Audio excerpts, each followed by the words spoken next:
Bonjour tout le monde, j'espère que vous allez bien. Quant à moi, vous le savez déjà, moi je vais super bien. Et aujourd'hui, nous nous trouvons sur un chantier sur lequel nous venons de finir de couler une dalle.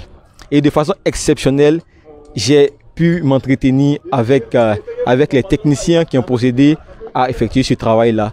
Donc pour eux et pour vous, de façon exceptionnelle, nous avons effectué un petit échange. Histoire de savoir comment est-ce que la bétonneuse fonctionne, quelle est la rentabilité d'une bétonneuse, et pour tous ceux qui veulent investir dans les machines, quelle est la rentabilité et quels sont vos différents gains. Donc sans plus tarder, je vais passer la parole aux techniciens pour qu'ils puissent mieux nous informer sur la chose. Donc messieurs les techniciens, d'abord commencez par vous présenter.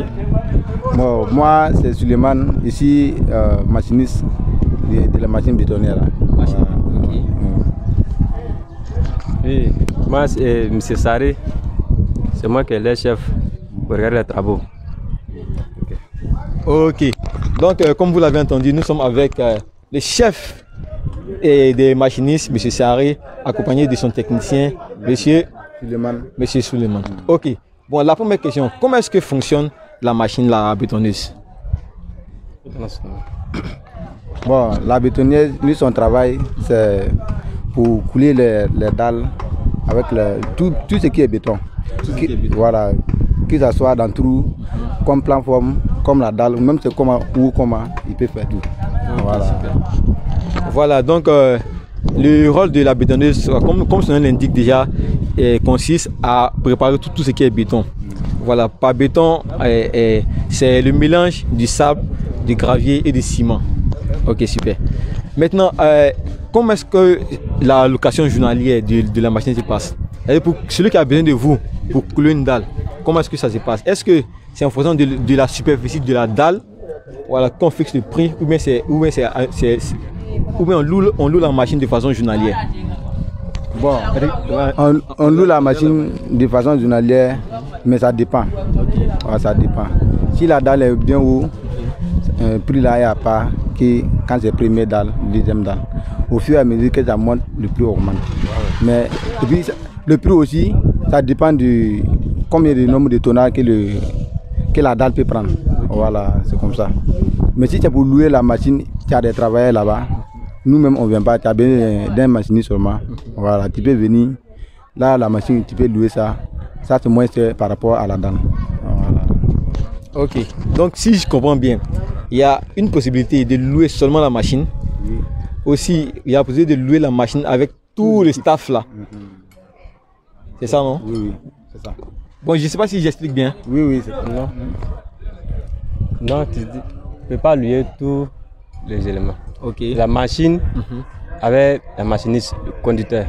Ah, la machine. Voilà, avec ce conducteur. Avec le conducteur de la machine. Voilà. C'est ça. Bon, maintenant, un cas concret. Là où je vous ai trouvé en train de travailler là. En termes d'argent. Voilà. Comment est-ce que ça s'est passé? Bon, c'est concret quoi. Voilà, la manière que vous êtes venu voir comment on a travaillé, ça c'est un contrat que nous-mêmes on a causé avec le grand boss du producteur du chantier. Voilà, donc nous-mêmes on vient avec nos équipes à tout ce qu'il faut pour venir faire le travail. C'est comme ça, ça est.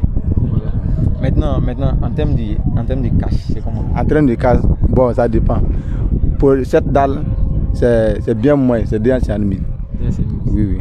C'est quoi? C'est la journée ou c'est toute la dalle? Bon, c'est toute la dalle, c'est pas la journée. Okay, si la dalle finit, n'importe quelle heure, c'est comme ça. Ça, c'est un contrat. Voilà, mais et pour celui qui veut vous prendre pour une journée par exemple? Bon, pour prendre pour une journée, si notre heure est arrivée, on descend. Ta dalle est finie, c'est pas fini, tu dois payer. Ça aussi, ça n'a pas. Oui, c'est à part, mais c'est combien? Voilà, ça aussi, tu peux gagner 160 000, 165 000. Voilà, ça c'est location. Maintenant, si ta dalle, même si on a fait au moins combien de paquets, s'il fait ça seulement, on laisse, on s'en va. C'est comme ça. Ok, super. Mais actuellement, pour celui qui veut acheter une machine, voilà, comment est-ce que la machine peut coûter avec tous les équipements, hein? Parce que j'ai vu qu'il y a des brouettes pour faire monter le béton au niveau de la dalle et tout ça. Pour celui qui veut acheter une machine aujourd'hui, comment est-ce que ça se passe? Bon, pour acheter la machine aujourd'hui, bon, il y a seconde main et puis il y a maison main. Ok. Pour les maisons, mais ah bon, il ne peut pas te blaguer, il faut avoir 7 millions pour pouvoir gagner tout. 7 millions. Oui, oui, pour gagner les brouettes, les quoi. Ok. Pour avoir tout, il faut avoir 7 millions. Ok. Mais le second main, ça dépend de comment est la machine. Ok, super.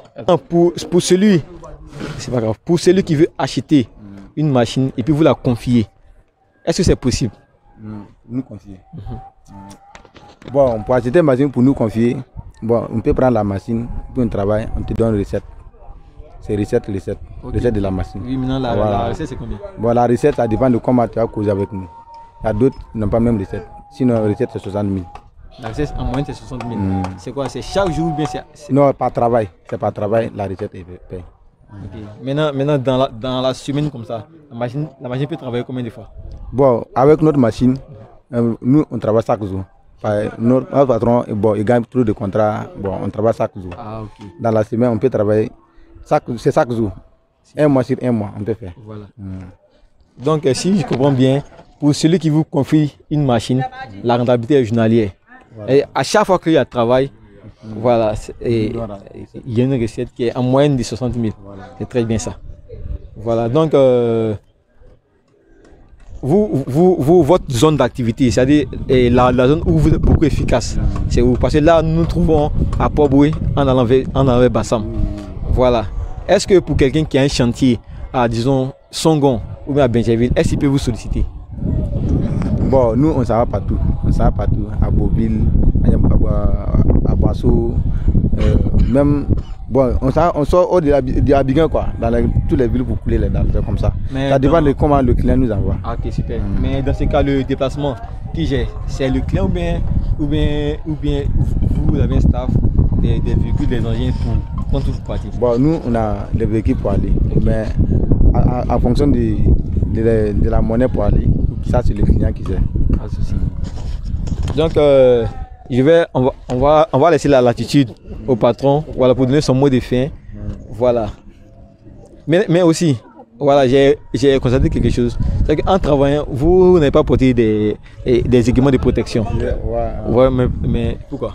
Bon, on porte des habits. Moi-même, j'ai des habits. Okay. Je porte masque long, comme ça, bien couvert, quoi. Ouais. Bon, mais aujourd'hui, il pleuvait. Okay. Voilà, quand l'habit devient sale, si mal la prend trop, ça blesse. Okay. Donc, au fur et à mesure que ça te blesse, il préfère d'être sale que d'être blessé, quoi. C'est à cause de ça que j'ai enlevé mes habits. Ah, ok, super, oui. Super. Ok, super. Sinon j'ai eu un peu peur. Ok, donc les gars.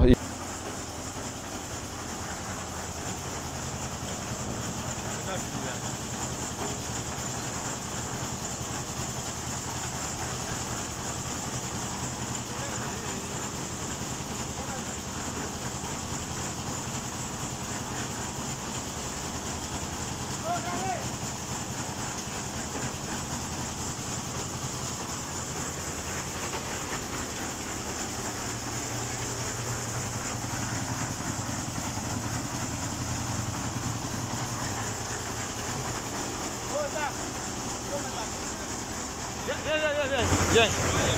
Non, viens. Ah non, t'en veux pas. Non, il allait demander d'abord avant de faire. Il n'y a pas de soucis. Non, c'est pas toi.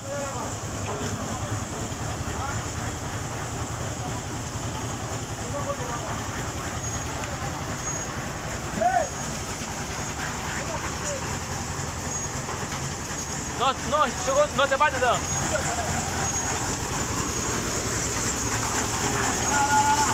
Voilà. Bien. Non, ta tête n'est pas dedans. Non, sa tête n'est pas dedans, quoi. Voilà.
Non, t'es pas dedans.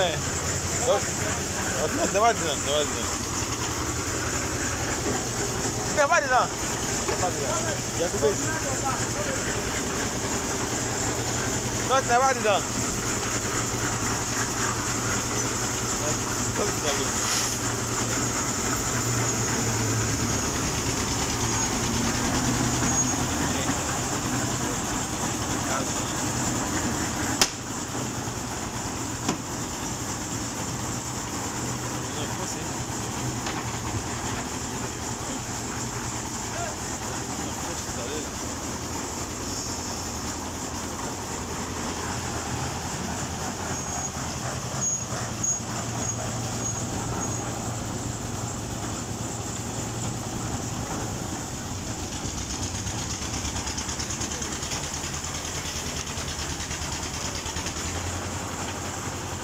À 5 minutes, on va arrêter.